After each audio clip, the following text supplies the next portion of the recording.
ಕಳ್ಸಂಗಿಲ್ಲ, ಅದು ದೇವ್ರ ಮನೆ ಅಂತದೆ, ನಾವೆಲ್ಲ ದೇವ್ರ ಭಕ್ತರು, ನಮ್ಮ ಮನೆಗೆ ಬಂದಂತ ತಿರುಗಿ ಕಳ್ಸಂಗಿಲ್ಲ, ನಿಮಗೆ ಆತಿಥ್ಯ ಕೊಡದೆ ಅಂತ ಚೆನ್ನಾಗಿ ಪೆಟ್ಟು ಹಾಕಿ ಕಳಿಸಿದ್ರಂತೆ. ಇದೆಲ್ಲ ವಾರ್ತೆ ಕೇಳಿದ್ರಂತೆ. ಮುರಮಾಪ್ಯ ತತ್ರ ದೈತೋರು ವಾರ್ತಯ ಮಧುಹ ಮರುತ್ಸುತ ಮುಖ ಪ್ರವೃತ್ತಯ.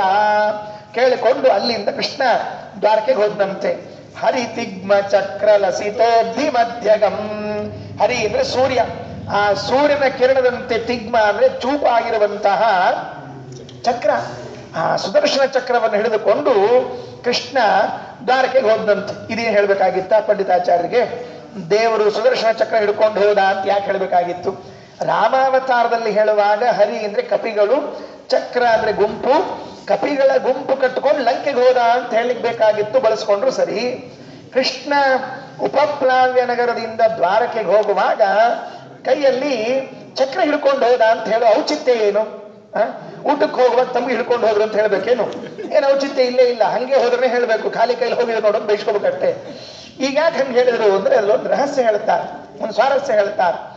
ಯಾವಾಗ ಕೃಷ್ಣ ದ್ವಾರಕೆಗೆ ಹೋದ್ ನೋಡ್ರಿ, ಆ ಚಕ್ರದ ಒಂದು ಕಥೆ ಇದೆ ಮಹಾಭಾರತದಲ್ಲಿ. ಹರಿ ತಿಗ್ಮ ಚಕ್ರ ಲಸಿತೋಧಿ ಮಧ್ಯಗಂ ಪ್ರಯೋಸ ಪುಣ್ಯ ಜನ ಸೇವಿತಂ ಪುರಂ. ಈಗ ದ್ವಾರಕೆಯಲ್ಲಿ ಇದ್ದವರು ಯಾರು ಅಂತ ಕೇಳಿದ್ರೆ ಪುಣ್ಯ ಜನ, ನಿಜವಾದ ಅರ್ಥ ಪುಣ್ಯವಂತರು ಅಂತ ಅರ್ಥ. ಎರಡನೇ ಅರ್ಥ ರಾಕ್ಷಸರು ಅಂತ. ಮೊದಲನೇ ಅರ್ಥ ಯಾವುದು ಅಂದ್ರೆ ಪುಣ್ಯವಂತರು. ದ್ವಾರಕಾ ಪಟ್ಟಣದ ತುಂಬ ಪುಣ್ಯವಂತರು ಸೇರ್ಕೊಂಡಿದ್ರಂತೆ. ಲಂಕಾ ಪಟ್ಟಣದ ತುಂಬ ಪುಣ್ಯ ಜನ ಸೇರ್ಕೊಂಡಿದ್ರಂತೆ. ಅಲ್ಲಿರೋರು ದೈತ್ಯರು, ಇಲ್ಲಿರೋರು ಪುಣ್ಯವಂತರು ಅಂತ ಎರಡೂ ಅನ್ವಯವನ್ನು ಮಾಡ್ತಾ ಇದ್ದಾರೆ. ಆ ಚಕ್ರದ ಕಥೆ ಏನು ಅಂತ ಕೇಳಿದ್ರೆ, ಒಂದ್ ದಿವಸ ಅಶ್ವತ್ಥಾಮಾಚಾರ ಬಂದಿದ್ರಂತೆ. ಅಶ್ವತ್ಥಾಮಾಚಾರ ಕೃಷ್ಣನ್ ನೋಡೋಣ ಅಂತ ಬಂದಿದ್ರಂತೆ ದ್ವಾರಕೆಗೆ. ಆ ಚಕ್ರದಲ್ಲಿರುವಂತ ಕಥೆ ಹೇಳ್ತಾರೆ. ಕೃಷ್ಣ ಅಶ್ವತ್ಥಾಮಾಚಾರ ಬಂದಾಗ ಸಂಧ್ಯಾವಂದನೆಗೆ ಸಮುದ್ರಕ್ಕೆ ಹೋಗಿದ್ನಂತ. ಸಂಧ್ಯಾವಂದನೆ ಮಾಡ್ತೀನಿ ಅಂತ ಹೋಗಿದ್ನಂತ ದೇವರು ಸಂಧ್ಯಾವಂದನೆ ಮಾಡ್ತಾನ? ಪಾಪ ಏನ್ ಮಾಡ್ಲಿಕ್ಕೆ ಬರ್ತದ, ನಾವೇ ಬಿಟ್ಟು ಎಷ್ಟೋ ವರ್ಷ ಆಗೋಯ್ತು ಸಂಧ್ಯಾವಂದನೆಯನ್ನು. ದೇವರೇ ಮಾಡ್ತಾನಂತ. ಯಾರೋ ಕೇಳಿದ್ರಂತ, ಮತ್ತೆ ದೇವ್ರು ಯಾಕೆ ಮಾಡ್ತಾನ? ನೀವು ಬಿಟ್ಟದಕ್ಕೆ ಮಾಡ್ತಾನ ಅಂತ ಹೇಳ್ಬಿಟ್ಟು. ನೀವು ಬಿಟ್ಟಿದ್ದೀರಲ್ಲ ಅಲ್ರಿ, ನಾವು ಬಿಟ್ಟು ಅವನ್ ಯಾಕೆ ಮಾಡ್ಬೇಕು? ಮುಂಜಿ ಮಾಡಿದ ತಪ್ಪಿಗೆ ನಿಮ್ಮಪ್ಪ ಮಾಡ್ತಾನ ಅಂತಿರ್ತಾರಲ್ಲ. ಸಂಧ್ಯಾವಂದನೆ ಯಾರು ಮಾಡ್ತಾರ? ಮುಂಜಿ ಮಾಡಿದ ತಪ್ಪಿಗೆ ನಿಮ್ಮಪ್ಪ ಮಾಡ್ತಾನ ಅಂತಾರಲ್ಲ. ನಮ್ಮ ಹಣದ ತಪ್ಪಿಗೆ ದೇವ್ರು ಸಂಧ್ಯಾವನೆ ಮಾಡ್ತಾನೆ, ಅಷ್ಟೇ ಕೆಲಸ, ಇನ್ನೇನು ಮತ್ತೆ. ಹಾಗಾಗಿ ಅವನು ಸಂಧ್ಯಾವಂದನೆ ಮಾಡ್ಕೋತ ನಿಂತಿದ್ದ. ಸಂಧ್ಯಾವಂದನೆ ಮಾಡ್ತಾ ಇದ್ರೆ ಅಶ್ವತ್ಥಾಮಾಚಾರ ಹೋದ್ರಂತ. ಅಶ್ವತ್ಥಾಮಾಚಾರ ಹೋಗಿ ಕೃಷ್ಣನಿಗೆ ಕೇಳಿದ್ರು, ಕೃಷ್ಣ ಒಂದು ಸಣ್ಣ ಸಹಾಯ ಆಗ್ಬೇಕಾಗಿತ್ತಲ್ಲ ಅಂದ್ರು. ಕೃಷ್ಣ ಅಂದ, ಏನ್ ಸಹಾಯ ಅಂತ? ಏನಿಲ್ಲ, ನನಗೆ ಬ್ರಹ್ಮಾಸ್ತ್ರ ಬರ್ತದೆ ವಿದ್ಯೆ, ಅದನ್ನ ನಿನಗೆ ಉಪದೇಶ ಮಾಡ್ತೀನಿ. ಕೃಷ್ಣ ಅಂದ, ಆಯಿತು, ಅದ್ರ ಬದ್ಲಿ ನಾನೇನ್ ಮಾಡ್ಬೇಕು ಅಂತ ಕೇಳಿದೆ. ಗೊತ್ತಿತ್ತು ಅವನಿಗೆ, ಈ ಅಶ್ವತ್ಥಾಮಾಚಾರ್ಯರು ದುರ್ಯೋಧನ ಮನೆ ಬಿಟ್ಟು ಇಷ್ಟು ದೂರ ಬಂದಿದ್ದಾರೆ ಅಂದ್ರೆ ಏನೋ ಬಿಸಿನೆಸ್ಸಿಗೆ ಬಂದಿರಬೇಕು ಅಂತ ಗೊತ್ತಿತ್ತು ಅವ್ರಿಗೆ, ವ್ಯಾಪಾರ ಬುದ್ಧಿ. ಏನಿಲ್ಲ, ನಿನ್ ಚಕ್ರ ಇದೆಯಲ್ಲ ಅದನ್ನ ನನಗೆ ಕೊಟ್ಟು ಬಿಡು ಅಂದ್ರು. ಯಾರ ಚಕ್ರ ಅಂದ ಕೃಷ್ಣ. ಅದೇ ನಿಮ್ ಸುದರ್ಶನ ಇದೆಯಲ್ಲ ಅದನ್ನ ನನಗೆ ಕೊಡು ಅಂತ. ಕೃಷ್ಣ ಅಂದ, ಸರಿ, ನೀವು ಬ್ರಹ್ಮಾಸ್ತ್ರ ನನಗೆ ಉಪದೇಶ ಮಾಡ್ತೀರಿ, ನಾನ್ ಚಕ್ರ ನಿಮಗೆ ಕೊಡ್ತೀನಿ. ನಿಮಗೆ ಚಕ್ರ ಕೊಟ್ಮೇಲೆ ನೀವೇನ್ ಮಾಡ್ತೀರಿ ತಗೊಂಡು ಅಂತ ಕೇಳ ಕೃಷ್ಣ. ಏನಿಲ್ಲ, ನಾಳೆ ಯುದ್ಧ ಆಗೋದಂತೂ ನಿಶ್ಚಿತ. ಆ ಯುದ್ಧದಲ್ಲಿ ನಿನ್ನ ವಿರುದ್ಧ ಪಕ್ಷದಲ್ಲಿ ನಾನು ನಿಂತ್ಕೋಬೇಕಾಗ್ತದೆ ಅಲ್ವಾ? ದುರ್ಯೋಧನ ಪಕ್ಷಕ್ಕೆ ನಿಂತ್ಕೋಬೇಕು. ದುರ್ಯೋಧನ ಗೆಲ್ಲಬೇಕಾಗಿದ್ರೆ ನೀನು ಪಾಂಡವರೆಲ್ಲ ಸಾಯ್ಬೇಕು. ನೀನು ಪಾಂಡವೆಲ್ಲ ಸಾಯ್ಬೇಕಾಗಿದ್ರೆ ಚಕ್ರನೇ ಸರಿ, ಅದಕ್ಕೆ ಬೇರೆ ಇನ್ಯಾವ ಆಯುಧ ಸರಿಯಲ್ಲ. ಅದಕ್ಕೆ ಇವತ್ತೇ ಚಕ್ರ ತಗೊಂಡು ಹೋಗೋಣ ಅಂತ ಬಂದೀನಿ ಎಂದಂತ. ಎಂಥ ಅಶ್ವತ್ಥಾಮಾಚಾರ! ಕೃಷ್ಣನ ಕೈಯಾಗಿಂದ ಚಕ್ರ ತಗೊಂಡು ಹೋಗಿ ಕೃಷ್ಣನಿಗೆ ಹೊಡೆದು ಅವನ್ನೇ ಕೊಂದು ದುರ್ಯೋಧನಾದಿಗಳಿಗೆ ಜಯ ಸಂಪಾದನೆ ಮಾಡಿಕೊಡ್ತೀನಿ ಏನಂತ. ಆಚಾರ ಒಂಚೂರು ಚಾಕು ಕೊಡ್ರಿ ಅಂತ. ಯಾಕ ನಿಮ್ಗೆ ಚುಚ್ಚಬೇಕಾಗಿದೆ? ಆಚಾರ ನಿಮ್ಮ ಮನ್ಯಾಗ ಚಾಕು ಇದ್ರೆ ಕೊಡ್ರಿ, ಯಾಕೆ ನಿಮ್ಮನ್ನ ಮರ್ಡರ್ ಮಾಡ್ಬೇಕಾಗಿದೆ ಅಂದಂತ. ಅವ್ರಿಗೆ ಅವ್ರ ಮನೆಗೆ ಹೋಗಿ ಅವ್ರದೇ ಚಾಕು ತಗೊಂಡು ಅವ್ರಿಗೆ ಹೊಡೆದು ಬರೋದಾದ್ರೆ ಈ ಅಶ್ವತ್ಥಾಮಾಚಾರ ಸರಿ ಇದಕ್ಕೆ ಲೆಕ್ಕ. ಕೃಷ್ಣ ಅನ್ನಂತೆ ಗೊತ್ತಿತ್ತು ಇವ್ರ ಬುದ್ಧಿ. ಹರಿ ತಿಗ್ಮ ಚಕ್ರ ಲಸಿತೋಧಿ ಮಧ್ಯಗಂ. ತಗೊಳ್ರಪ್ಪ ಅಂದ. ಇಲ್ಲ, ನಾನು ಸಂಧ್ಯಾವಂದನೆ ಮಾಡೋ ಕಾಲಕ್ಕೆ ಅಚಕ್ರ ಶಂಖ ಗದ ಎಲ್ಲ ಅಲ್ಲಿಟ್ಟಿರ್ತೀನಿ, ಮುಗಿದ್ಮೇಲೆ ಹಾಕೊಳ್ತೀನಿ, ನೀವು ಅಲ್ಲಿದೆ ತಗೊಳ್ರಿ ಅಂತ ಹೇಳ್ದ. ಪಾಪ ನೋಡ್ರಿ ಹೆಂಗಿರ್ತದೆ ಅಂದ್ರೆ ಅರ್ಥ, ಅವನ್ನೆಲ್ಲ ಹಾಕೊಂಡು ಮಾಡಬಾರ್ದು ಅಂತ ಅರ್ಥ. ಬೂಟು ಸೂಟ್ ಹಾಕೊಂಡು ಸಂಧ್ಯಾವಂದನೆ ಮಾಡ್ತೀನಿ ಅಂತ ಹೋಗ್ಬಾರ್ದು. ಸಂಧ್ಯಾವಂದನೆಗೆ ಹೆಂಗಿರ್ಬೇಕು ಹಂಗೆ ಇರಬೇಕು. ಆದ್ರಿಂದ ಚಕ್ರ ಅಲ್ಲಿ ಇಟ್ಟಿದ್ದಿದ್ರೆ ಅಶ್ವತ್ಥಾಮಾಚಾರ್ಯ ಎತ್ತಲಿಕ್ಕೆ ಹೋದ್ರಂತ. ಎಡಗೈಯಲ್ಲಿ ಎತ್ತಿದ್ರು, ಅಷ್ಟು ಉಡಾಫೆ. ಈ ಚಕ್ರ ಎತ್ತೋದಿನಂತ ಹಿಂಗಂದ್ರು, ಬರ್ಲೇ ಇಲ್ಲ. ಬಲಗೈಲಂದ್ರು ಬರ್ಲಿಲ್ಲ, ಬಲಗೈಲಂದ್ರು ಎಡಗೈಲಂದ್ರು, ಎಡಗೈ ಅಂದ್ರು ಬಲಗೈ ಅಂದ್ರು ಬರ್ಲಿಲ್ಲ, ಕೊನೆಗೆ ಎರಡೂ ಕೈಲೇ ಅಂದ್ರು ಬರ್ಲಿಲ್ಲ, ಎತ್ತಲಿಕ್ಕೆ ಬರಲಿಲ್ಲ ಚಕ್ರ. ಕೃಷ್ಣ ಕೇಳ, ಕೃಷ್ಣ ಯಾಕೋ ಚಕ್ರ ಬರವಲ್ತಲ್ಲೋ ಎತ್ತಲಿಕ್ಕೆ ಅಂದ್ರು. ನಾನೇನೋ ಕೊಡ್ಲಿಕ್ಕೆ ರೆಡಿ ಇದ್ದೀನಿ, ಅದು ಬರ್ಲಿಲ್ಲ ಅಂದ್ರೆ ನಾನೇನ್ ಮಾಡ್ಲಿ ಬಿಟ್ಟ. ಕೊನೆಗೆ ಬರ್ಲೇ ಇಲ್ಲ, ಹಂಗೆ ಬಿಟ್ಟು ಹೋದಂತೆ. ಅದನ್ನೇ ಹೇಳಿದ್ರು, ಹರಿತಿಗ್ಮ ಚಕ್ರ ಲಸಿತೋಕ್ತಿ ಮಧ್ಯಗಂ ಪ್ರಯೋಸ ಪುಣ್ಯ ಜನ ಸೇವಿತಂ ಪುರಂ. ಹೀಗೆ ಕೃಷ್ಣ ಚಕ್ರವನ್ನು ತೆಗೆದುಕೊಂಡು ದ್ವಾರಕೆಗೆ ಬಂದಿದ್ದಾನೆ ಅಂತ ಇಷ್ಟು ತಿಳಿಸಿದ್ದಾರೆ. ಇದು ಮುಗಿದ ಮೇಲೆ 33ನೇ ಶ್ಲೋಕ. ಇದು ಒಂದು ಶ್ಲೋಕ. ಮುಂದಿನ ಒಂದು ಶ್ಲೋಕ ಆದ್ರೆ ರಾಮಾವತಾರ ಕೃಷ್ಣಾವತಾರ ಕಥೆ ಮುಕ್ತಾಯ ಆಯಿತು. ಈ ಶ್ಲೋಕದಲ್ಲಿ ಯುದ್ಧ ಆಯಿತು ಅಂತ ಹೇಳ್ತಾರೆ. ಕುರುಕ್ಷೇತ್ರದ ಯುದ್ಧ 18 ದಿವಸ ನಡೆದದ್ದು. 18 ಅಕ್ಷೋಹಿಣಿ ಸೈನ್ಯ. ಅದರ ಒಂದೇ ಶ್ಲೋಕದಲ್ಲಿ ಸಂಗ್ರಹ ಮಾಡ್ತಾರೆ ಪಂಡಿತಾಚಾರ್ಯ. ಎಷ್ಟು ಸಂಗ್ರಾಹಕ ಬುದ್ಧಿ ಇರಬೇಕು. ವಿಸ್ತಾರ ಮಾಡ್ಲಿಕ್ಕೆ ಬರ್ತದೆ, ಸಂಗ್ರಹ ಮಾಡೋದು ಕಷ್ಟ ಆಗ್ತದೆ. ಉಪನ್ಯಾಸ ಹೇಳ್ರಿ ಅಂದ್ರೆ ತಾಸುಗಟ್ಟಲೆ ಬಳಸ್ಬೋದು. 10 ನಿಮಿಷದಲ್ಲಿ ಹೇಳ್ಬಿಡ್ರಿ ಅಂದ್ರೆ ದೇವರೇ ಪ್ರೀತಿ. ಬರೋದೇ ಇಲ್ಲ, ಹೇಳಿಕ್ ಬರೋದೇ ಇಲ್ಲ. ಯಾಕೆಂದ್ರೆ ಯಾವ್ದು ಹೇಳ್ಬೇಕು ಯಾವ್ದು ಬಿಡ್ಬೇಕು ಹೇಳಲಿಕ್ಕೆ ಭಾರಿ ವಿಷಯ ಇರ್ತದೆ. ಅದಕ್ಕೆ ಪೃಥು ಕುಂಭಕರ್ಣ ಗಜರಾಜ ಮುದ್ಧತಂ ಸಸಗೋದರಂ ಸೌಭುದೇಂದ್ರ ಚಾತ್ರವಂ ಧರಣೀಭರಂ ಪೃಥುಲ ಚಕ್ರವಕ್ಷಿಣೋದ್ ನಿಶಿತೇಶು ಚಕ್ರಕೃತ ವಿಪ್ರಮ ಪ್ರಭು. ಪೃಥು ಕುಂಭಕರ್ಣ ಗಜರಾಜ ಮುದ್ಧತಂ. ಆ ಯುದ್ಧದಲ್ಲಿ ಮತ್ತೊಬ್ಬ ಬಂದಿದ್ನಂತೆ. ಯಾರವನು ಅಂದ್ರೆ ಕುಂಭಕರ್ಣ. ರಾವಣನ ಜೊತೆಗೆ ಸೇರಿದವನು ಯಾರು? ಕುಂಭಕರ್ಣ ಸೇರ್ಕೊಂಡಿದ್ದಂತೆ. ಅಲ್ಲಿ ಕುಂಭಕರ್ಣ ಅಂತಂತೀರಿ, ಇಲ್ಲಿ ಯಾವ ಕುಂಭಕರ್ಣನೂ ಇಲ್ಲ. ಎಲ್ಲಿ ಕುಂಭಕರ್ಣ ಇಲ್ಲ ಅಂತಂದ್ರೆ ಈ ಇದರಲ್ಲಿ ಕುಂಭಕರ್ಣ ಇಲ್ಲ. ಯಾರು ಪಾಂಡವರ ಯುದ್ಧದಲ್ಲಿ ಯಾರೂ ಕುಂಭಕರ್ಣ ಇದ್ದಿದ್ದಿಲ್ಲ. ಆದರೆ ಅಲ್ಲಿ ಮಾತ್ರ ಒಬ್ಬ ಇದ್ದಂತೆ ಕುಂಭಕರ್ಣ ಅಂತ ತಿಳ್ಕೊಂಡು ಹೇಳಿ. ಅದಕ್ಕೆ ಹೇಳಿದ್ರು ಪೃಥು ಕುಂಭಕರ್ಣ ಗಜರಾಜ ಮುದ್ಧತಂ. ಬರಿ ಸಸಗೋದರಂ ಸ ವಿಭುರೇಂದ್ರ ಶಾತ್ರವಂ.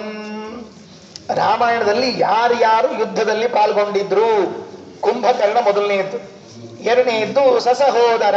ಸಹೋದರ ಇದ್ನಂತ ರಾವಣ ಕುಂಭಕರ್ಣ ಇಬ್ಬರಿದ್ರು. ಸವಿಭುದೇಂದ್ರ ಶಾತ್ರವ. ಇಂದ್ರಜಿತ್ ಇಂದ್ರಶತ್ರು ಆಗಿರುವಂತಹ ಇಂದ್ರಜಿತ್ತು ಇದ್ದಂತ. ಇಂದ್ರಜಿತ್ ಇದ್ದ, ರಾವಣ ಇದ್ದ, ಕುಂಭಕರ್ಣ ಇದ್ದ. ಒಬ್ಬೊಬ್ಬರು ಮಹಾ ಪರಾಕ್ರಮಿಗಳು. ಇಂದ್ರಜಿತ್ತನಿಗೆ ಹೆಸರಿಗೆ ತಕ್ಕಂತೆ ಅವ ಇಂದ್ರಜಿತ್ತ. ನಿಜವಾಗಿ ಅವನ ಹೆಸರೇನಿತ್ತು ಅಂದ್ರೆ ಮೇಘನಾದ ಅಂತ ಹೆಸರಿತ್ತಂತ. ರಾಮಾಯಣದಲ್ಲಿ ಹೇಳುವಾಗ ಮೇಘನಾದ ಅಂತ ಹೇಳ್ತಿರ್ತಾರೆ. ಮೇಘದಂತೆ ಗುಡುಗು ಹಾಕಿದ್ದಂತೆ ಹುಟ್ಟಿದಾಗ.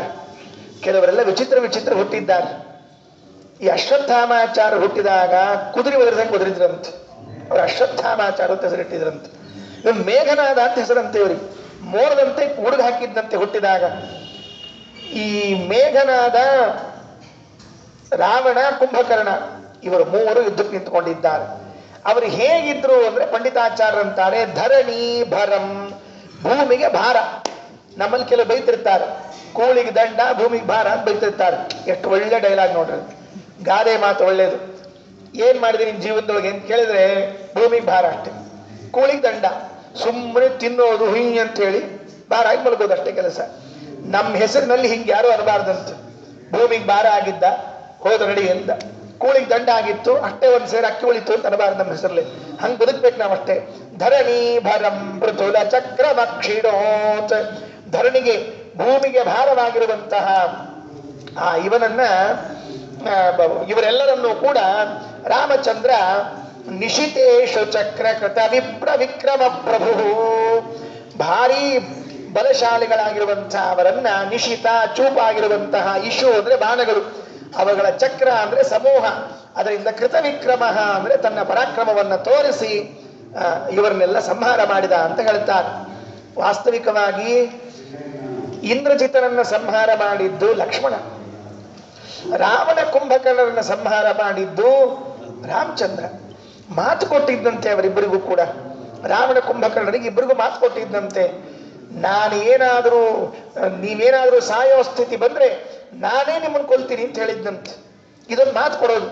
ಇನ್ಯಾರು ಕೊಲ್ಲೋದು ಬೇಡ, ನಿಮ್ಮನ್ನ ನಾನೇ ಕೊಲ್ತೀನಿ ಅಂತ ಹೇಳಿದ್ದಂತೆ. ನೋಡ್ರಿ, ಇವರಿಬ್ಬರ ಸಲುವಾಗಿ ದೇವರು 4 ಸರ್ತಿ ಬರ್ಬೇಕಾಯ್ತಂತೆ. 1 ಸರ್ತಿ ಅಲ್ಲ, 2 ಸರ್ತಿ ಅಲ್ಲ. ಹಿರಣ್ಯಕಶಿಪು ಹಿರಣ್ಯಾಕ್ಷನಾದಾಗ ವರಾಹ ನರಸಿಂಹನಾಗಿ ಬಂದಂತೆ 2 ರೂಪ ತೆಗೆದುಕೊಂಡು. ಯಾಕೆ? ಮಾತು ಕೊಟ್ಟಿದ್ನಲ್ಲ ದೇವರು. ದೇವ್ರೇನ್ ಮಾತು ಕೊಟ್ಟಿದ್ದ? ನಿನ್ನನ್ನು ನಾನೇ ಕೊಲ್ತೀನಿ ಅಂತ ತಿಳ್ಕೊಂಡು ಹೇಳಿ. ದೇವರ ಕಾರುಣ್ಯ ನೋಡ್ಕೊಳ್ರಿ. ದೇವರು ಕೊಟ್ಟು ಮಾತಿಗೆ ತಪ್ಪೋದಿಲ್ಲ ಅಂಬೋದಕ್ಕೆ ಇದು ಸಾಕ್ಷಿ. ಬರೇ ಭಕ್ತರಿಗೆ ಕೊಟ್ಟು ಮಾತು ತಪ್ಪೋದಿಲ್ಲ ಅಲ್ಲ, ದೈತ್ಯರಿಗೆ ಕೊಟ್ಟು ಮಾತು ತಪ್ಪಿಸೋದಿಲ್ಲ ದೇವರು. ಇನ್ ನಮಗ್ ಕೊಟ್ಟದ್ ಮಾತು ತಪ್ಪಿಸ್ತಾನ? ನಾವು ಅದಕ್ಕೆ ಅದ್ರ ಬಗ್ಗೆ ತಲೆ ಕೆಡಿಸ್ಕೋಬಾರ್ದು. ದೇವ್ರು ಮಾತು ಕೊಟ್ಟಿದ್ದಾನೆ ಹೆಂಗೋ ಏನೋ ಅಂತ ವಿಚಾರ ಮಾಡ್ಲಿಕ್ಕೆ ಹೋಗ್ಬಾರ್ದು. ದೈತ್ಯರಿಗೆ ಮಾತು ನಡೆಸಿ ತೋರಿಸಿದ್ದಾನೆ ಅಂದ ಮೇಲೆ ನಮಗೆ ಮಾತು ನಡೆಸ್ತಾನೆ, ಏನು ಚಿಂತೆ ಇಲ್ಲ.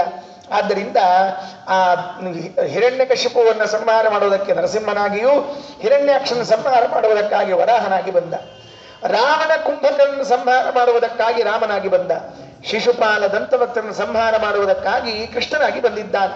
4 ರೂಪಗಳು. ಇವರು ಇಬ್ಬರನ್ನ ಕೊಲ್ತೀನಿ ಅಂತ ಮಾತು ಕೊಟ್ಟದ್ದಕ್ಕೆ ಇವರು 3 ಸರ್ತಿ ಎಲ್ಲಿ ಹುಟ್ಟಿ ಬಂದಿದ್ದಾರೋ ಅಲ್ಲಿ ಬಂದು ಅವರನ್ನು ಕೊಂದಿದ್ದಾನಂತ. ಅದನ್ನೇ ಪೃಥು ಕುಂಭಕರ್ಣ ಗಜರಾಜ ಮುದ್ಧತಂ ಸಸಗೋದರಂ ಸವಿಬುಧೇಂದ್ರ ಶಾತ್ರವಂ ಧರಣೀಭರಂ ಪೃಥುಲ ಚಕ್ರಮಕ್ಷಿಣೋತ್ ನಿಶಿತೇಶು ಚಕ್ರ ಕೃತ ವಿಕ್ರಮ ಪ್ರಭು.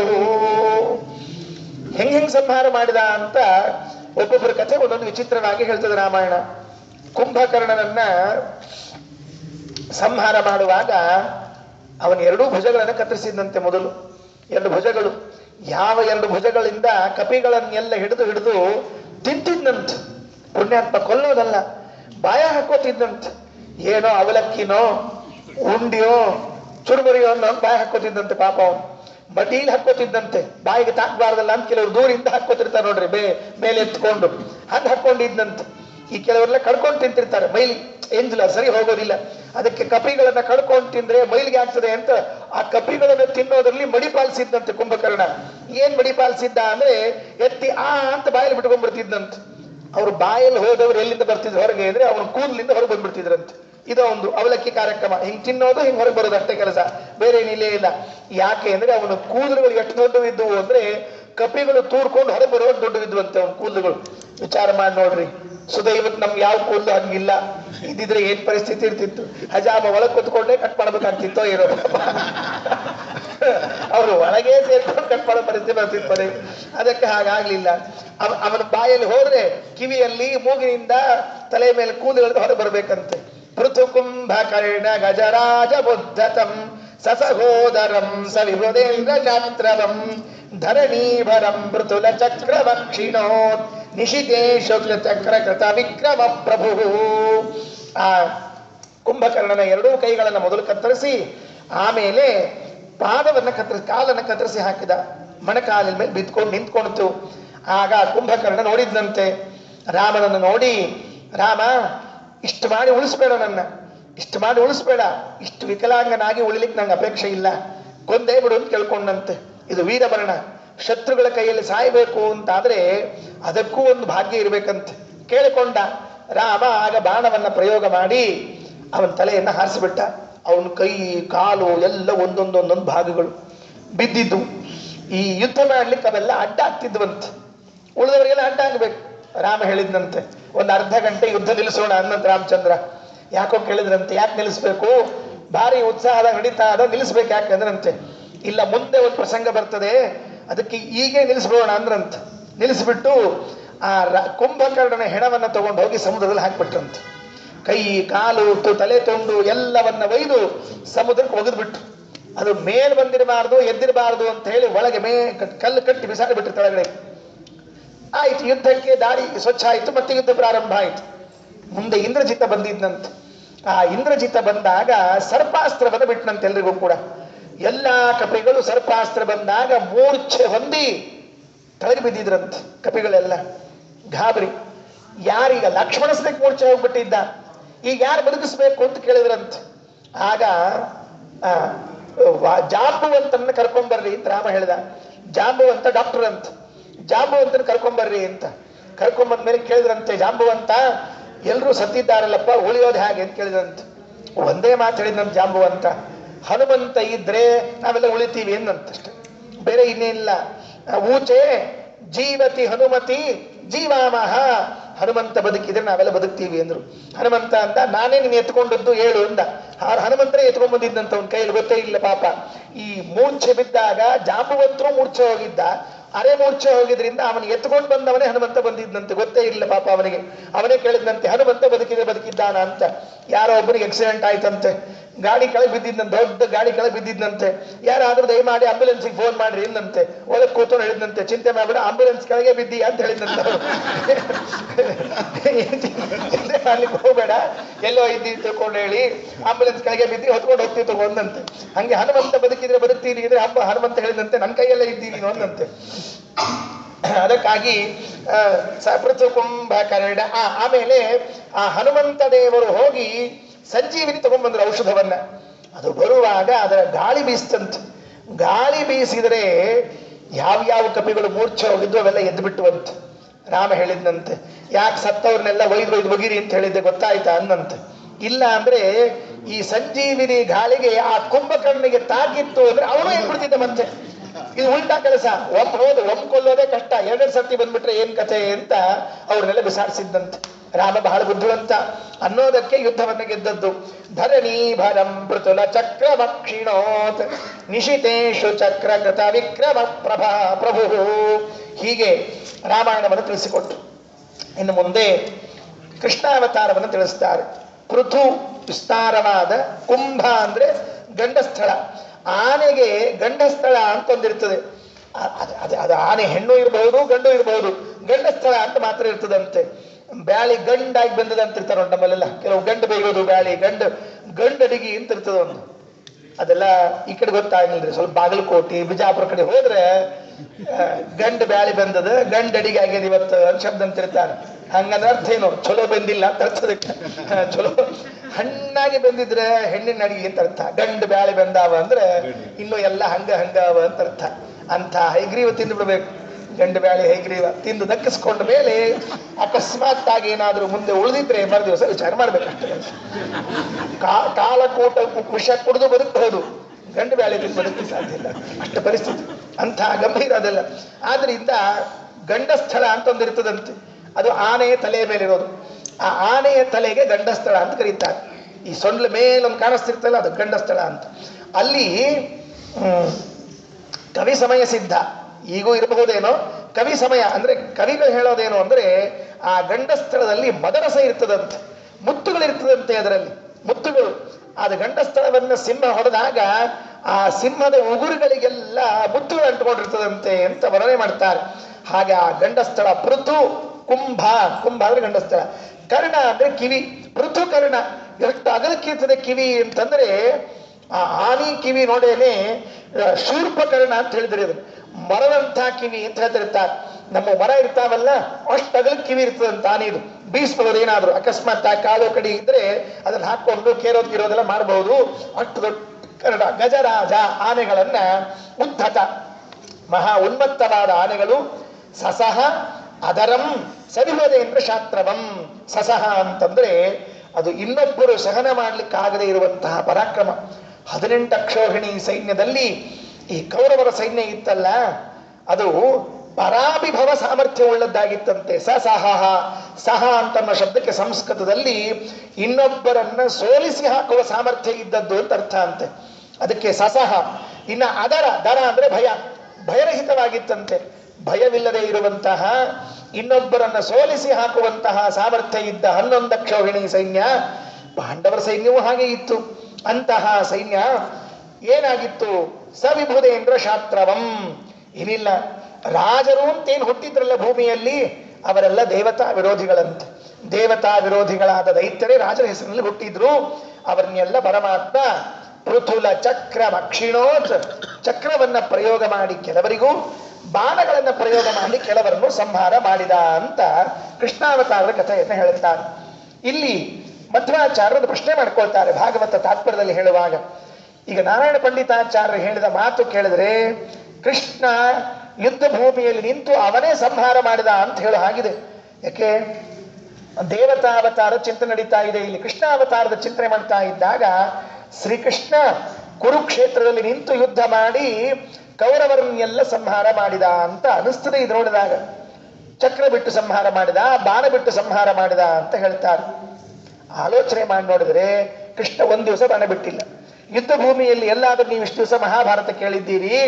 ಮಹಾಭಾರತದಲ್ಲಿ ಕೃಷ್ಣ ಬಾಣವನ್ನ ಪ್ರಯೋಗ ಮಾಡಿದ್ ನೋಡಿದ್ದೀರಾ? ಬಾಣ ಪ್ರಯೋಗ ಅಲ್ಲ, ಕೃಷ್ಣ ಪ್ರತಿಜ್ಞೆ ಮಾಡಿದ್ದಂತೆ ಆಯುಧವನ್ನೇ ಹಿಡಿಯೋದಿಲ್ಲ ಪ್ರತಿಜ್ಞೆ ಮಾಡಿದ್ದಂತೆ. ಯುದ್ಧ ಮಾಡೋದಿಲ್ಲ ಅಲ್ಲ, ಆಯುಧವನ್ನೇ ಹಿಡಿಯೋದಿಲ್ಲ ಅಂತ ಅಂದ ಮೇಲೆ ಆಯುಧವನ್ನೇ ಹಿಡಿಯೋದಿಲ್ಲ ಅಂತ ಪ್ರತಿಜ್ಞೆ ಮಾಡಿದ ಕೃಷ್ಣ ಚಕ್ರವನ್ನ ಪ್ರಯೋಗ ಮಾಡಿದ್ದೆಲ್ಲಿಂದ, ಬಾಣಗಳ ಪ್ರಯೋಗ ಮಾಡಿದ್ದು ಎಲ್ಲಿಂದ ಅಂತ ಪ್ರಶ್ನೆ ಬರ್ತದೆ. ಅದಕ್ಕೆ ಹೇಳಿದರು ಇದು ಒಂದು ಪ್ರಸಂಗ ಆಯಿತು ಅಂತ ಶ್ರೀಮದಾಚಾರ್ಯರು ಭಾಗವತದ ವಾಕ್ಯವನ್ನ ಉಲ್ಲೇಖ ಮಾಡ್ತಾರೆ. ನಾವ್ ಅನ್ಕೊಂಡಿದ್ದೀವಂತೆ, ಏನ್ ಅನ್ಕೊಂಡಿದ್ದೀವಿ ಅಂದ್ರೆ ಭೀಮ ಕೊಂದ, ಅರ್ಜುನ ಕೊಂದ ಬಾಣವನ್ನ ಬಿಟ್ಟು ಗದೆಯನ್ನ ಪ್ರಯೋಗ ಮಾಡಿ ಅಂತ. ಅಲ್ಲ ಅಂತ ಹೇಳ್ತಾರೆ ಆಚಾರ್ಯ. ಯಾಕೆ ಗೊತ್ತಾ? ಅವರ ಹೆಸರಿನಲ್ಲಿ ಕೊಂದದ್ದು ಕೃಷ್ಣನೇ ಅಂತೆ. ಅವರ ಹೆಸರಿನಲ್ಲಿ ಕೊಂದದ್ದು ಕೃಷ್ಣನೇ ಅಂತೆ. ಪಾರ್ಥಾಕ್ವಯೇನ ಹರಿಣ, ಪಾರ್ಥಾಕ್ವಯೇನ ಅರ್ಜುನ ಅಂತ ಹೆಸರಷ್ಟೇ. ಆ ಅರ್ಜುನ ಅಂತ ಹೆಸರು ಇದ್ದದ್ದು ನೋಡ್ಲಿಕ್ಕೆ ಅರ್ಜುನ್ ಹೆಸರಲ್ಲಿ ಇದ್ರೂ ಕೂಡ ಬಾಣ ಪ್ರಯೋಗ ಮಾಡಿ ಕೊಂದದ್ದು ಯಾರು ಅಂತಂದ್ರೆ ಕೃಷ್ಣ ಪರಮಾತ್ಮನೇ ಕೊಂದದ್ದಂತೆ. ಅವತ್ತು ಯುದ್ಧ ಮಾಡಂಗಿಲ್ಲ ಅಂತ ಹತ್ಕೊಂಡು ಕೂತಿದ್ ನೋಡ್ರಿ ಮೊದಲನೇ ದಿವಸ.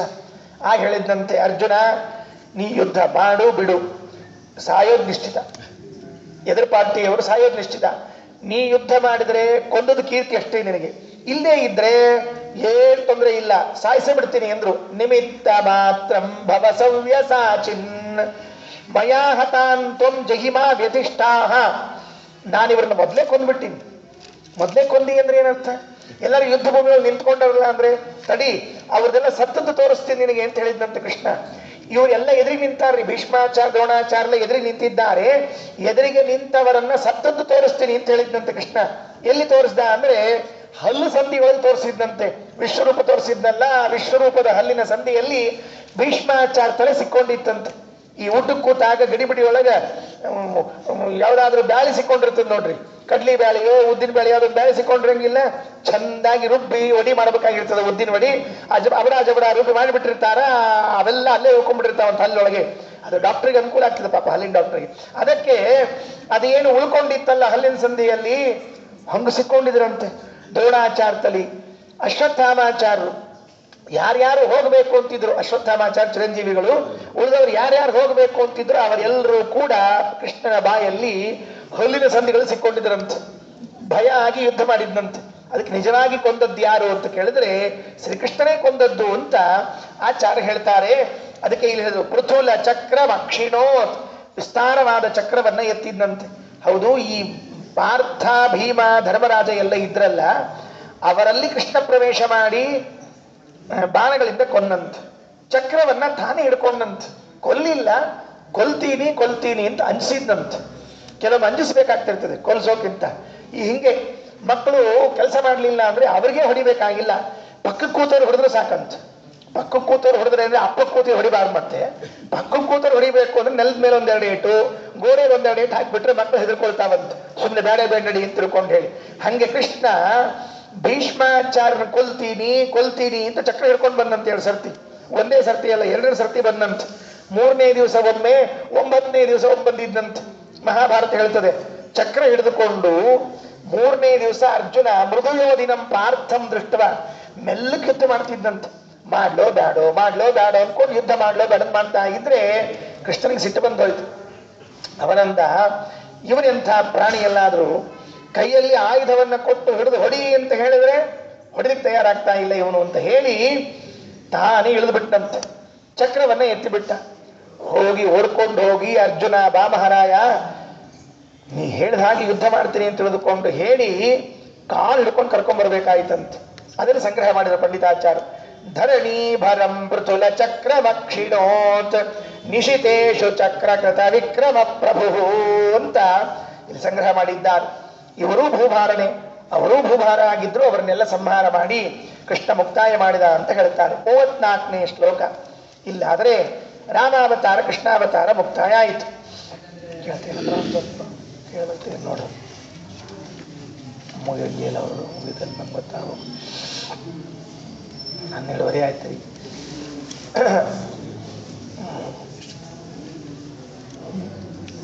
ಅವ್ರು ಬಂದ ಕೂಡ ಮುಗಿಸೋದು ನಮ್ಮ ಕೆಲಸ. ಅಥ ಭಾರ್ಯಯಾ ಹುತಭಗಂ ಪ್ರವಿಷ್ಟಯಾ ಸಹಿತ ಸಹೋದರ ಪುರಸ್ಸರೈರಪಿ ಅಯಮಾಪ್ಯಧಾಮ ಚಿರಮಿಷ್ಟದಸ್ಸತಾಂ ನಿಜ ಮೂಲ ರೂಪ ಪರಮೈಕ್യമೇ ನಿವಾನ್. ಮೂಲ ರೂಪದಲ್ಲಿ ಸೇರಿಕೊಂಡ ಕೃಷ್ಣ ಅಂತ ಮುಕ್ತಾಯ ಮಾಡಿದ್ರೀಗ. ಮೂಲ ರೂಪದಲ್ಲಿ ಕೃಷ್ಣ ಸೇರಿದ ಅಂತ ಮುಕ್ತಾಯ ಮಾಡ್ತಾರೆ. ಅಥ ಭಾರ್ಯಯ ಹುತಭಗಂ ಪ್ರವಿಷ್ಟಯ. ಯುದ್ಧ ಆದ ಮೇಲೆ ರಾಮಚಂದ್ರ ಸೀತೆಯನ್ನು ಕರ್ಕೊಂಡು ಬಂದ್ರಂತೆ. ಅಲ್ಲಿದ್ದವರೆಲ್ಲ ವಿಭೀಷಣ ಹೋಗಿ ಗೌರವ ಆದರಗಳಿಂದ ಕರ್ಕೊಂಡು ಬಂದ್ರು. ಕರ್ಕೊಂಡು ಬಂದ್ರೆ ರಾಮಚಂದ್ರ ಹೇಳಿದ್ದಂತೆ, ಸೀತೆಯನ್ನೇನೋ ನೀವು ಗೌರವ ಆದರದಿಂದ ಕರ್ಕೊಂಡು ಬಂದಿದ್ದೀರಿ, ನಾನು ಇವಳನ್ನು ಹಿಂಗೇ ಕರ್ಕೊಂಡು ಹೋಗ್ಬಿಟ್ಟೆ ಅಂತ ಇಟ್ಕೊಳ್ರಿ. ನಮ್ಮೂರಿನಲ್ಲಿದ್ದ ಜನ ಸರಿ ಇಲ್ಲ, ಸ್ವಲ್ಪ ಸರಿ ಸುಮಾರಾಗಿದ್ದಾರು. ಸರಿ ಇಲ್ಲ, ಸುಮಾರಾಗಿದ್ದಾರೆ. ಅದಕ್ಕೆ ಇಲ್ಲಿ ಹೇಳ್ತಿರದ ಸರಿ ಸುಮಾರಾಗಿ ಅಂತ ಅಂತಿರ್ತಾರೆ ನೋಡ್ರಿ. ಸರಿ ಸುಮಾರಾಗಿ ಅಂದ್ರೆ ಸರಿ ಇಲ್ಲ ಸುಮಾರಾಗಿದ್ದಾರೆ ಅಂತ ಅರ್ಥ. ಅದಕ್ಕೆ ನಾವು ಹಂಗೆ ತಿಳ್ಕೊಳಿಕ್ ಹೋಗ್ಬಾರ್ದು. ಸರಿ ಸುಮಾರಾಗಿ ಅಂದ್ರೆ ಅಂದಾಜು ಅಂತ ಹಿಂಗೆ ಅನ್ಕೊಳಿಕ್ ಹೋಗ್ಬಾರ್ದು. ಸರಿ ಇಲ್ಲೇ ಇಲ್ಲ, ಸುಮಾರಾಗೇ ಇದ್ದಾರೆ ಅಂತ. ಸರಿ ಸುಮಾರಾಗಿದ್ದಾರೆ ಜನ ಎಲ್ಲ. ಅದಕ್ಕಾಗಿ ಅವರೇನಂತಾರೆ ಅಂದ್ರೆ, ಇನ್ನೊಬ್ಬರ ಮನೆಯಲ್ಲಿ ವರ್ಷಗಳ ಕಾಲ ಇದ್ದ ಸೀತೆಯನ್ನ ರಾಮ ಏನೂ ಪರೀಕ್ಷೆ ಮಾಡದೆ ಒಳಗೆ ಕರ್ಕೊಂಡ್ಬಿಟ್ಟ, ನಮ್ಮ ಮನಸ್ಸಿಗೆ ಬಂದಿಲ್ಲ ಅಂತ ನಾಳೆ ಜನ ಆಡ್ತಾರೆ. ಜನರಿಗೆ ಏನ್ರಿ ಆಡ್ಲಿಕ್ಕೆ, ಅವ್ರಿಗೆ ಬೇರೆ ಕೆಲಸ ಇದ್ರೆ ಏನಾದ್ರು ಮಾಡ್ಬೇಕು. ಈ ಕೆಲವ್ರು ನೋಡ್ರಿ ಖಾಲಿ ಕೂತಿರ್ತಾರೆ ಪಾಪ, ಬರೀ ಅವ್ರ ಸುದ್ದಿ ಇವ್ರ ಸುದ್ದಿ. ನಿಮ್ಮ ಮನ್ಯಾಗ ಏನು ಸುದ್ದಿ, ಅವ್ರನ್ಯಾಗ ಏನು ಸುದ್ದಿ. ಯಾಕೆ? ಬೇರೆ ಏನು ಮಾಡ್ಲಿಕ್ಕಿಲ್ಲೇ ಇಲ್ಲ. ಬೇರೆ ಏನ್ರ ಪಾರಾಯಣ ಪುಣ್ಯಕತಿ ಉದ್ಯೋಗ ಅಂತಿದ್ರೆ ಅವ್ರ ಮನೆಗೆ ಕಡಿಮೆ ಆಗ್ತಿದ್ವು, ಕೂತ್ಕೊಳ್ಳಿ ಶುರುವಾಗಿರ್ತಾವ. ನಿಮ್ಮ ಮನ್ಯಾಗ ಬ್ಯಾಳೆ ಎಷ್ಟು, ಅವ್ರನ್ಯಾಗ ಬೆಲೆ ಎಷ್ಟು, ಅವ್ರನ್ಯಾಗ ಅದೆಷ್ಟು, ಇವ್ರನ್ಯಾಗ ಅದೆಷ್ಟು. ಹಿಂಗಿದ್ದವ್ರು ನೋಡಿ ಅವತ್ತ ರಾಮಂದಾನ್ರಿ, ಇಂಥ ಬಾಹರ್ಕರ ಮನೆಗೆ ಹೋಗ್ಲಿಕ್ಕೆ ಹೋಗಬಾರ್ದು ನಾವು. ಅವ ಏನ್ ಮಾಡಿದ ಅಂತಂದ್ರೆ ಕರ್ಕೊಂಡು ಹೋಗಿ ಅಗ್ನಿಯೊಳಗೆ ಹಾಕ್ಬಿಟ್ಟಂತ ಸೀತಾದೇವಿನ. ಅಥ ಭಾರ್ಯಯ ಹುತಭಗಂ ಪ್ರವಿಷ್ಟಯ. ಹುತವಹ, ಹುತವಹ ಅಂದ್ರೆ ಅಗ್ನಿ. ಅಗ್ನಿಗೆ ಹುತವಹ ಅಂತ ಹೆಸರು. ಯಾಕೆ ಅಗ್ನಿಗೆ ಹುತವಹ ಅಂತ ಕರೀತಾರೆ ಅಂದ್ರೆ, ಹಾಕಿದ್ದೆಲ್ಲ ತಗೊಂಡು ಹೋಗ್ತದಂತೆ. ಹುತ ಅಂದ್ರೆ ಹೋಮಿಸಿದ್ದು, ಅದನ್ನೆಲ್ಲ ವಹ ಹೊತ್ಕೊಂಡು ಹೋಗೋದು. ಅದರಿಂದ ಹೊತ್ತುಕೊಂಡು ಹೋಗುವಂತಹ ಅಗ್ನಿಗೆ ಭಾರ್ಯಯ ಪ್ರವಿಷ್ಟಯ. ಅಗ್ನಿಯಲ್ಲಿ ಪ್ರವೇಶ ಮಾಡಿಸಿದ್ದಂತೆ ರಾಮಚಂದ್ರ. ಯಾರೋ ಬಹಳ ಬೇಜಾರು ಮಾಡ್ಕೊಂಡ್ರು. ಒಂದು ಮಾತು ಹೇಳಿದ್ರಂತ. ಏನ್ ಮಾತು ಹೇಳಿದ್ರು ಅಂದ್ರೆ, ರಾಮ ರಾಜ ಅಲ್ಲವ ಅಂದ್ರಂತ. ಮತ್ತೇನವ? ರಾಮ ಅಕ್ಸಾಲಿಗ್ರವ ಅಂದ್ರಂತ ಅವ್ನು. ಯಾಕೆ? ಅಕ್ಸಾಲಿಗ ಯಾವುದೇ ಭಂಗಾರ ತಗೋಬೇಕಾದ್ರು. ಹೌದಾ? ಕೊಡ್ಲಿಕ್ಕಾಗಲ್ಲ, ಅಷ್ಟು ನಾನು ಎಲ್ಸಿರ್ತೀನಿ. ಬೇಕಾದ್ರೆ ಬಂದ್ಮೇಲೆ ಮತ್ತೆ ನಾನು ಮುಗಿಸ್ಬಿಡ್ತೀನಿ. ಸ್ವಾಮಿಗಳು ಬಂದ್ಮೇಲೆ 5 ನಿಮಿಷ ಮಾತಾಡಿ, ಇನ್ನೊಂದು 5-10 ನಿಮಿಷ ಹೇಳಿ ಮುಗಿಸ್ಬಿಡ್ತೀನಿ. ಅಥ ಭಾರ್ಯಯ ಹುತಭಗಂ ಪ್ರವಿಷ್ಟಯ. ರಾಮಚಂದ್ರ ತಮಾಷೆ ಮಾಡ್ತಾರೆ ಕೆಲವರೆಲ್ಲ. ಏನು ಅಂದ್ರೆ, ಅವನು ಅಕ್ಕಸಾಲಿಗೆ ವಂಶದವನು ಅಂತ ಹೇಳ್ಬೇಕಂತ. ಯಾಕೆ? ಬಂಗಾರ ಹೆಂಗಿದೆ ಅಂತ ನೋಡ್ಲಿಕ್ಕೆ ಅಕ್ಕಸಾಲಿಗೆ ಏನ್ ಮಾಡ್ತಿರ್ತಾನೆ, ಯಾವಾಗ್ಲೂ ಬೆಂಕಿ ಹಾಕ್ತಾನವನು. ಹಂಗೆ ಈ ಸೀತೆಯನ್ನ ಬೆಂಕಿಯಲ್ಲಿ ಹಾಕಿದ್ನಲ್ಲ, ಇದನ್ನ ನೋಡಿದ್ಮೇಲೆ ಇವ ಅವನು ವಂಶದವನೇ ಅಂತ ಅನ್ಕೋಬೇಕಂತ. ನಿಜವಾಗಿ ಹಂಗೆ ಅದು. ಯಾಕೆ ಹೇಳ್ರಿ? ಅದು ಸೀತಾಕೃತಿ, ಅದು ಬಂಗಾರದ ಆಕೃತಿಯೇ ಇದ್ದದ್ರಿಂದ ಅದು ಚೊಕ್ಕ ಬಂಗಾರ ಹೌದೋ ಅಲ್ಲೋ ಅಂತ ನೋಡೋದಕ್ಕೆ ಬೆಂಕಿಯಲ್ಲಿ ಹಾಕಿ ತೆಗಿಬೇಕಾಯ್ತಂತೆ. ಬೆಂಕಿಯಲ್ಲಿ ಹಾಕಿ ತೆಗಿಬೇಕಾಯ್ತಂತೆ. ಇಲ್ಲದೆ ಇದ್ರೆ ಹಾಕಿ ತೆಗಿಲಿಕ್ಕೆ ಬರ್ತಿದ್ದಿಲ್ಲ. ಅದಕ್ಕೆ ಹೇಳಿದ್ರು, ಅಥ ಭಾರ್ಯಯ ಹುತಭಗಂ ಪ್ರವಿಷ್ಟಯ ಸಹಿತ ಸಹೋದರ ಪುರಸ್ಸರೈರಪಿ. ಆ ಅಗ್ನಿ ಪ್ರವೇಶ ಮಾಡಿದ ಮೇಲೆ ಸೀತೆ ಚೊಕ್ಕಿದ್ದಾಳೆ ಅಂತ ಗೊತ್ತಾಗಿ ಕರೆದುಕೊಂಡು ಬಂದ. ಊರಿಗೆ ಬಂದ ಮೇಲೆ ಸಹೋದರ ಪುರಸ್ಸರೈಹಿ, ಲಕ್ಷ್ಮಣ ಭರತ ಶತ್ರುಘ್ನಾದಿಗಳಿಂದ ಕೂಡಿಕೊಂಡು ಅಯಂ ಧಾಮ ಆಪ್ಯ ತನ್ನ ಮನೆಗೆ ಹೋದ. ಮುಗೀತು, ರಾಮಾಯಣವನ್ನು ಮುಗಿಸ್ಬಿಟ್ರು. ಸೀತಾಕೃತಿಯನ್ನು ಕರೆದುಕೊಂಡು ಸೀತಾಕೃತಿಯನ್ನು ಹಾಕಿದ. ನಿಜವಾದ ಸೀತೆ ಬಂದು ಚೊಕ್ಕ ಬಂಗಾರದ ಪದ್ಮಾವತಿ ಪಕ್ಕದಲ್ಲಿ ವೇದವತಿ ನಿಂತ್ಕೊಂಡ್ಬಿಟ್ಲು ಅಂತ ಇಷ್ಟು ಹೇಳ್ತಾರೆ. ಅದು ಮುಗಿದ ಮೇಲೆ ಸತಾಂ ಇಷ್ಟದ, ಎಲ್ಲ ಸಜ್ಜನರಿಗೂ ಕೂಡ ಇಷ್ಟವಾದದ್ದನ್ನು ನೀಡುವಂತಹ ಪರಮಾತ್ಮ ನಿಜ ಮೂಲ ರೂಪ ಪರಮೈಕ್ಯ ಮೇಯಿವಾನ್, ತನ್ನ ಮೂಲ ರೂಪದಲ್ಲಿ ಐಕ್ಯವನ್ನ ಹೊಂದಿದ. ರಾಮಾವತಾರ ಎಲ್ಲಿಂದ ಆಗಿತ್ತೋ, ಯಾವ ರೂಪದಿಂದ ಬಂದಿತ್ತೋ ಆ ರೂಪದಲ್ಲಿ ಹೋಗಿ ಸೇರಿಕೊಂಡ ಅಂತ ಇಷ್ಟು ಕಥೆಯನ್ನು ಹೇಳ್ತಾರೆ. ಪ್ರಾಯ ಈ ಶ್ಲೋಕವನ್ನು ನೋಡಿದಾಗ ನಮಗಿಷ್ಟೇ ಅರ್ಥ ಆಗೋದು. ಏನರ್ಥ ಆಗತ್ತೆ? ರಾಮಚಂದ್ರ ಮೂಲ ರೂಪವನ್ನು ಸೇರಿಕೊಂಡ ಅಂತ ಇಷ್ಟು ಅರ್ಥ ಆಗತ್ತೆ. ಇಷ್ಟೇ ಇಲ್ಲ ಇದರಲ್ಲಿ ಕಥೆ, ಬಹಳ ಮಹತ್ವದಿದೆ. ರಾಮಾವತಾರದಲ್ಲಿ ರಾಮಚಂದ್ರ ಹೇಗೆ ಹೋದ ಅಂತ ಕೇಳಿದ್ರೆ ಇವತ್ತಿಗೂ ಕೂಡ ಕವಿಗಳಲ್ಲಿ ಒಮ್ಮತ ಇಲ್ಲ. ವಾಲ್ಮೀಕಿಗಳು ಮಾತ್ರ ಬೇರೆ ಹೇಳ್ತಾರೆ. ಮಧ್ವಾಚಾರ್ಯ ಹೇಳಿದ ಕಥೆ ಬಹಳ ವಿಚಿತ್ರ. ಮಧ್ವಾಚಾರ್ಯ ಹೇಳಿದ್ದು, ಕೊನೆಯಲ್ಲಿ ರಾಮಚಂದ್ರ ಎಲ್ಲರನ್ನ ಸರಿಯೂ ನದಿ ಕರ್ಕೊಂಡು ಹೋದ್ನಂತ. ಎಲ್ಲಿತ್ತು ಸರಿಯೂ ನದಿ? ಅಯೋಧ್ಯದಲ್ಲಿ. ಯಾರ್ಯಾರು ಬರ್ತೀರಿ ಎಲ್ಲರೂ ಬರ್ರಿ ಎಂದಂತೆ ಘೋಷಣೆ ಮಾಡಿಸಿದ್ನಂತೆ, ಡಂಗುರು ಸಾರಿಸಿದ್ನಂತೆ. ಸಮಾಯಾತ ಸಮಾಯಾತ ಯೇ ಮೋಕ್ಷ ಪದೇಚ್ಛವಃ. ಯಾರ್ಯಾರಿಗೆ ಮೋಕ್ಷಕ್ಕೆ ಬರಬೇಕು ಅಂತಿದೆ ನೀವೆಲ್ಲ ಬರ್ರಿ ಎನ್ನಂತ. ಸರಿ ಅಂತ ಎಲ್ರು ಬಂದಿದ್ದಾರೆ. ಹೇಳಿದ್ದಂತೆ ಮೋಕ್ಷಕ್ಕೆ ಬರ್ರಿ ಅಂತ ಕರೆದೀನಿ ಅಂತ ಬಂದ್ರಂತೆ ಎಲ್ರು ಕೂಡ. ಬಂದ ಮೇಲೆ ನದಿ ದಂಡಿ ಮೇಲೆ ರಾಮ ನಿಂತಿದ್ದಂತೆ. ಯಾರಿಗೆ ಮೋಕ್ಷಕ್ಕೆ ಬರಬೇಕದ ಅಂತ ಕೇಳಿದ್ನಂತೆ. ಎಲ್ರು ಕೈ ಎತ್ತಿದ್ರಂತೆ. ನಾವು ಬರ್ತೀವಿ ಅಂತ ಹೇಳಿದಂತೆ. ಆಗ ರಾಮ ಒಂದು ತಮಾಷೆ ಮಾಡಿದ್ದಂತೆ. ಯಾರಿಗೆ ಬರಬೇಕು ಅಂತದ ಅವರೆಲ್ಲ ನದಿ ಒಳಗೆ ಹಾರ್ಕೊಳ್ರಿ ಅಂತ ಹೇಳಿದಂತೆ. ಯಾರಿಗೆ ಮೋಕ್ಷಕ್ಕೆ ಬರಬೇಕು ಅಂತದ ಅವ್ರು ನದಿ ಒಳಗೆ ಹಾರ್ಕೊಳ್ರಿ ಎಂದಂತೆ. ಸ್ವಸಂದ್ರೆಲ್ಲ ಬಂದಿದ್ರಂತೆ. ಪಾಪ ಮೋಕ್ಷಕ್ಕೆ ಹೋಗೋಣ ಅಂತ ಸ್ವಸಂದ್ರ ಬಂದಿದ್ರಂತೆ.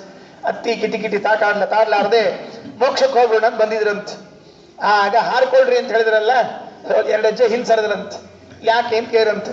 ಮೋಕ್ಷಕ್ಕೆ ಹೋಗೋ ವಯಸ್ಸು ನಮ್ಗೆ ಬಂದಿಲ್ಲ, ನಮ್ಮ ಅತ್ತಿಗೆ ಬಂದ್ರೆ ಕಳಿಸ್ತೀವಿ ಅಂತ ಹೇಳಿದ್ರಂತೆ. ಪಾಪ ಕೆಲವರೆಲ್ಲ ಅವತ್ತು ತಮಾಷೆ ಮಾಡಿದಂತೆ. ಇಲ್ಲ ನಾವು ಹೋಗೋದಿಲ್ಲ, ಅವ್ರು ಹೋಗ್ತಾರೆ ಅಂತ ತಿಳ್ಕೊಂಡು ಹೇಳಿ. ಕೆಲವು ಕಡೆಗೆ ಮಾವ ಅಳಿಯ ಜಗಳ ಬಂದಿತ್ತಂತ.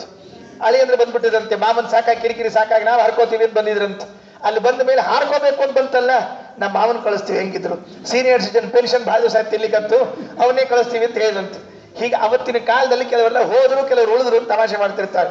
ಅದಕ್ಕೆ ರಾಮಚಂದ್ರ ಎಲ್ಲರನ್ನ ಸರಿಯೂದಲ್ಲಿ ಕರ್ಕೊಂಡು ಹೋಗಿ ಸ್ನಾನ ಮಾಡಿದ್ದಂತೆ. ಸರಿಯೂ ನದಿಯಲ್ಲಿ, ಸರಿಯುವಿನಲ್ಲಿ ಸ್ನಾನ ಮಾಡಿ ಎಲ್ಲರನ್ನ ಅನಾಮತ್ತಾಗಿ ಹಂಗೆ ಕರ್ಕೊಂಡು ಹೋದಂತೆ. ಅವರು ಇಲ್ಲಿ ಆ ತಮ್ಮ ಶರೀರವನ್ನ ಬಿಟ್ಟು ಹಾಗೆ ಎಲ್ಲರೂ ಹೋಗ್ತಾ ಇದ್ದಾರೆ. ನಿಜ ಮೂಲ ರೂಪ ಪರಮೈಕ್ಯಮೇಯಿವಾನ್. ಇಲ್ಲೊಂದು ಮಹತ್ವದ ಮಾತು. ರಾಮಚಂದ್ರ ಮೂಲ ರೂಪದಲ್ಲಿ ಸೇರಿಕೊಂಡ ಅಂತ ಇಷ್ಟು ಹೇಳಿದರೆ, ಬರೇ ಮೂಲ ರೂಪದಲ್ಲಿ ಸೇರಿಕೊಳ್ಳಿಲ್ಲ. ರಾಮಚಂದ್ರ ಸೇರಿಕೊಳ್ಳುವಾಗ 3 ರೂಪ ತಗೊಂಡಂತೆ. ಇದು ಬಹಳ ಅಪರೂಪದ್ದು. ಮಧ್ವಾಚಾರ್ಯ ಹೇಳಿದ್ದು. ರಾಮ ಇಲ್ಲಿಂದ ಹೊರಡುವಾಗಲೇನೆ 3 ರೂಪಗಳನ್ನು ತೆಗೆದುಕೊಂಡಂತೆ.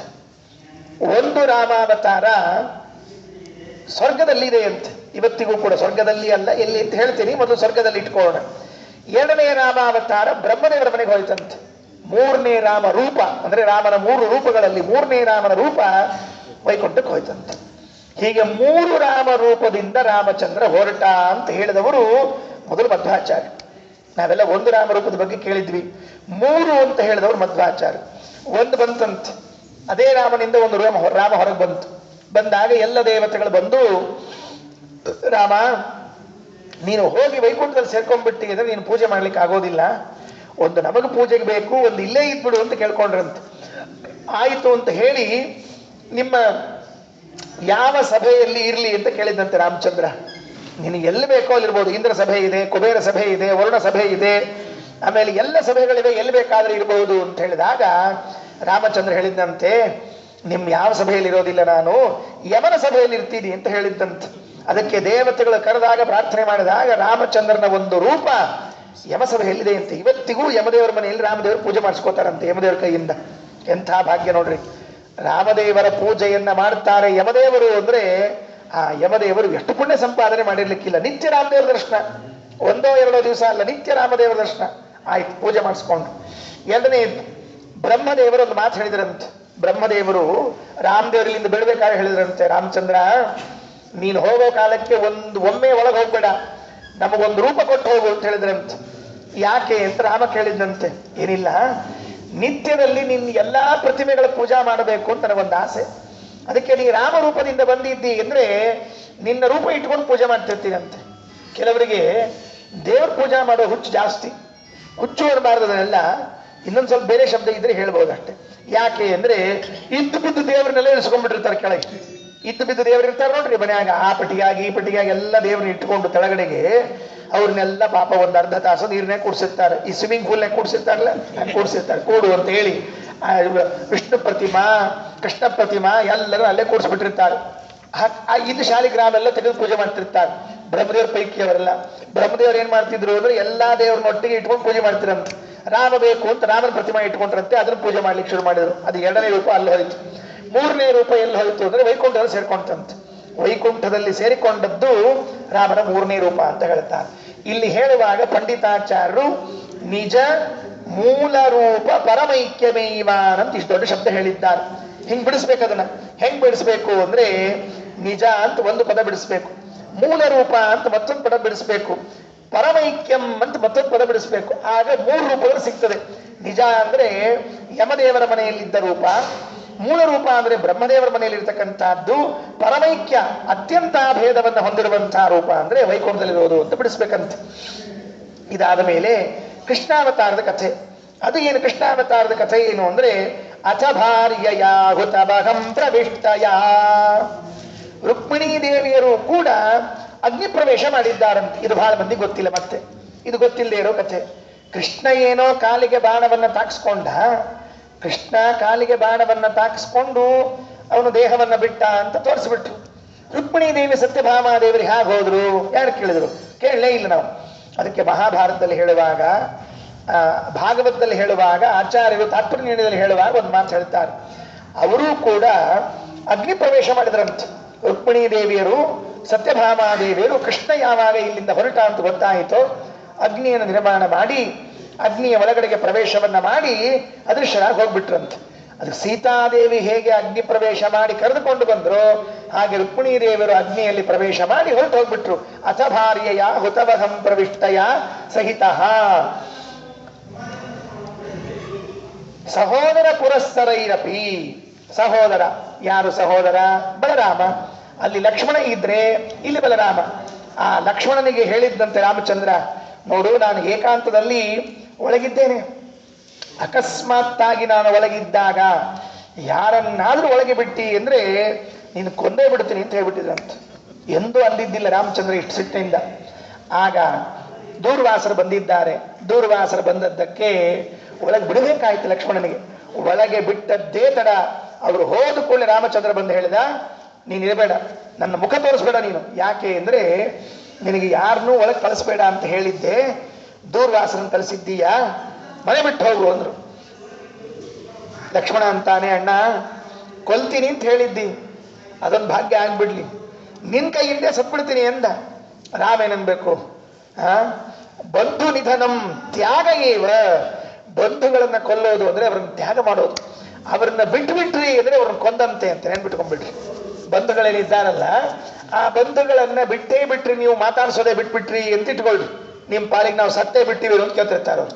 ಅವಾಗ ಫೋನ್ ಮಾಡಿ ಕಾಡ್ಲಿಕ್ಕೆ, ನಿಮ್ ಪಾಲಿಗೆ ನಾವು ಸತ್ತೇ ಬಿಟ್ಟಿವಿ ಕಾಣಿಸ್ತದೆ ಅಂತ ತಿಳ್ಕೊಂಡು ಹೇಳ್ತಿರ್ತಾರೆ. ನೀವು ಮಾತಾಡಿಸೋದು ಬಿಟ್ರಿ ಅವ್ರನ್ನ ಅಂದ್ರೆ ಸತ್ತಂತೆ ಅಂತ ಅರ್ಥ. ಕೆಲವರು ಸತ್ವ ಸುದ್ದಿ ತಿಳಿಸ್ಲಿಕ್ಕೆ ಮಾತ್ರ ಮಾತಾಡ್ತಿರ್ತಾರೆ. ಕೆಲವರು ಇನ್ನೇನ್ ಮಾಡ್ಲಿಕ್ಕೆ ತಿಳಿದೇ ಇದ್ರು ಪತ್ರ ಹಾಕಿರ್ತಾರೆ. ಪತ್ರ ಬರ್ಬೇಕಾದ್ರೆ ಹಿಂದಕ್ಕೆಲ್ಲ ಇತ್ರಿ ಚಂದ ಇತ್ತು, ಗೊತ್ತಿಲ್ಲ ಪಾಪ.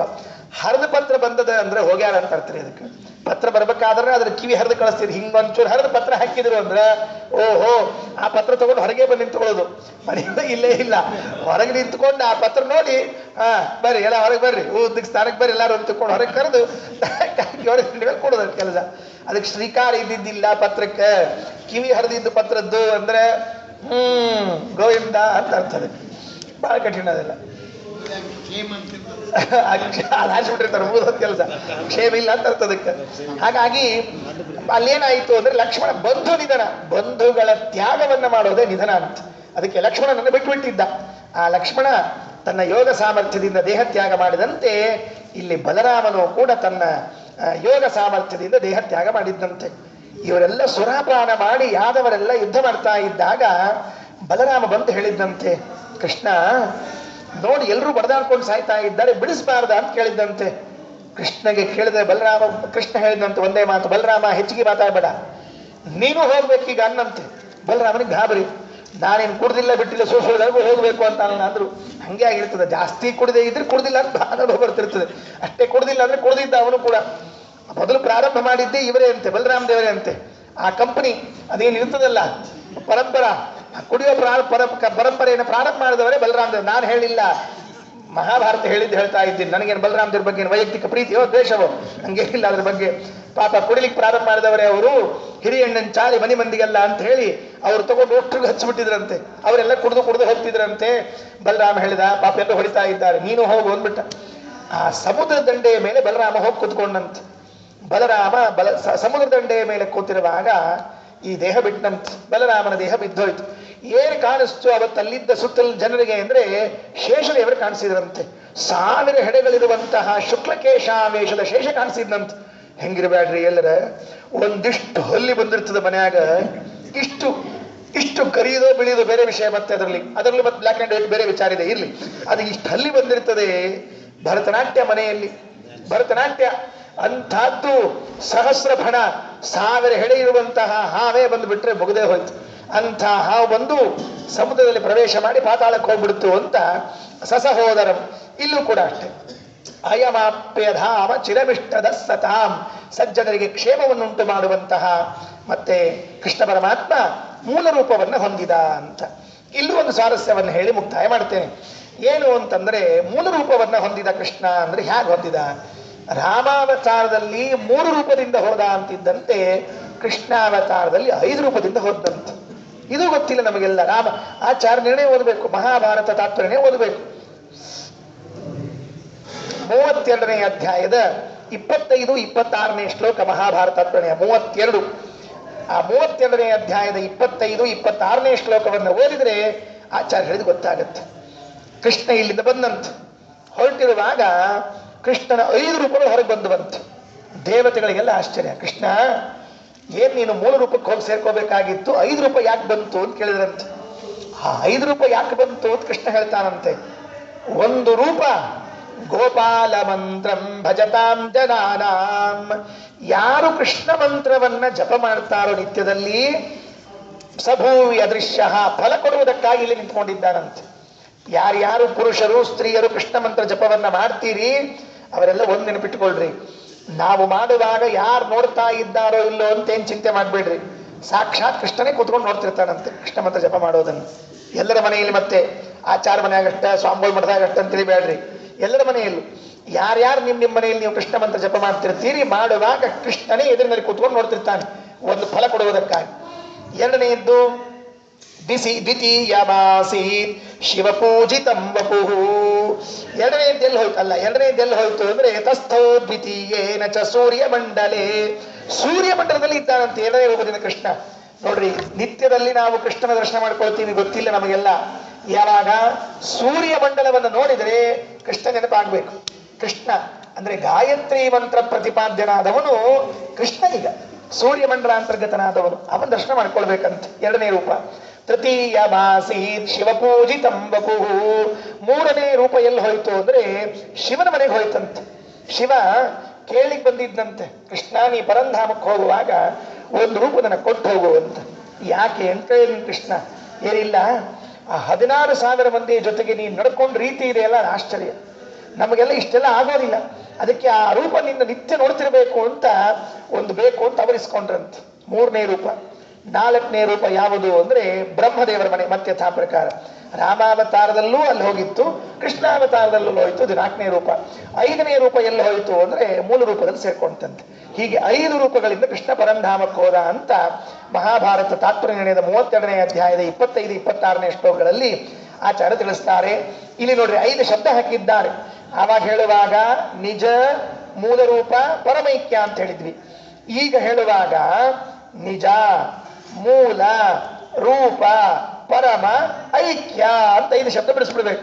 5 ಶಬ್ದ ಬಿಡಿಸ್ಬಿಟ್ರೆ 5 ರೂಪದಿಂದ ಕೃಷ್ಣ ಹೋದ ಅಂತ ಸಿದ್ಧ ಆಗಿಬಿಡ್ತದೆ. ಹಿಂದೆ ಹೇಳುವಾಗ ನಿಜ ಅಂತ 1, ಮೂಲ ರೂಪ ಅಂತ 2, ಪರಮೈಕ್ಯ ಅಂತ 3ನೇ ರೂಪ. ಆದ್ರೆ ಈಗ ನಿಜ, ಮೂಲ, ರೂಪ, ಪರಮ, ಐಕ್ಯ ಅಂತ 5 ರೂಪಗಳಿಂದ ಕೃಷ್ಣ ಹೋದ ಅಂತ ಅನುಸಂಧಾನವನ್ನ ಮಾಡಬಹುದು. ಅಥ ಭಾರ್ಯಯ ಹುತಮಹಂ ಪ್ರವಿಷ್ಟಯ ಸಹಿತ ಸಹೋದರ ಪುರಸ್ಸರೈರಪಿ ಅಯಮಾಪ್ಯಧಾಮ ಚಿರವಿಷ್ಟದ ಸತಾಂ ನಿಜ ಮೂಲ ರೂಪ ಪರಮೈಕ್ಯವೇ ಇಮಾನ್. ಇನ್ನು ಉಳಿದದ್ದನ್ನ ಶ್ಲೋಕ ಓದಿ ಕೊನೆಯದನ್ನು ನಿಲ್ಲಿಸ್ತೇನೆ.